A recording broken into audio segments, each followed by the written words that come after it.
Welcome back to APUSH in under 3 minutes. No time for intros, let's get into it. So we already know this. Settlers are moving west because of gold, opportunity, farming, blah blah blah. Now we are going to talk about the effects of this. So we already talked about the Transcontinental Railroad. What we didn't talk about was that the people building this railroad were mostly Chinese and Irish immigrants. And understand that this was no easy job. A very dangerous explosive called nitroglycerin was constantly used to blow out tunnels, and it would make it very dangerous to work on these railroads. Another thing to note is this animal right here. In 1860, there were an estimated 30 million bison in the United States. By 1884, there were less than 1,000. So how the heck did this happen? Well, railroads split the herds. Companies hired hunters to kill them for hides, and the US military encouraged killing them to force native tribes off the plains. But that isn't even talking about the worst part. Let's look at our standard US map. West. Well, what is west? Gold, obviously, right? No, I mean the people actually originally inhabiting the land. Yeah, Native Americans still exist and they are still trying to live freely in the West. But by this point, Americans had so many incentives to move west that they didn't just ignore Native peoples, they actively despised them simply for living on the land. Treaties that once promised Native sovereignty were completely violated. America would switch to a reservation policy and force Native tribes to live on specific reservation lands. And this did not suit many Native cultures. So did the natives fight back?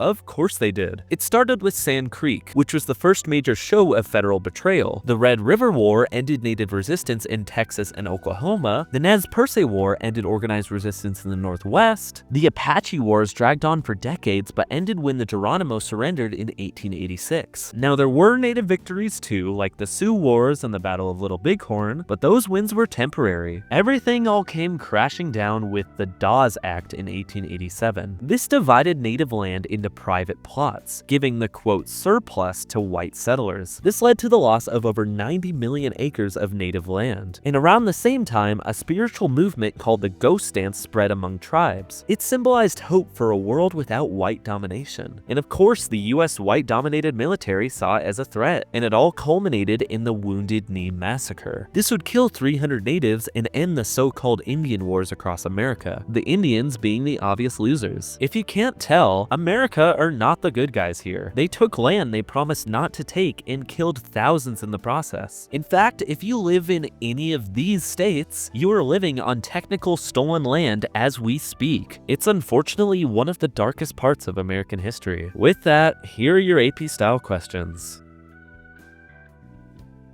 On the screen now are your answers. I will see you in the next one.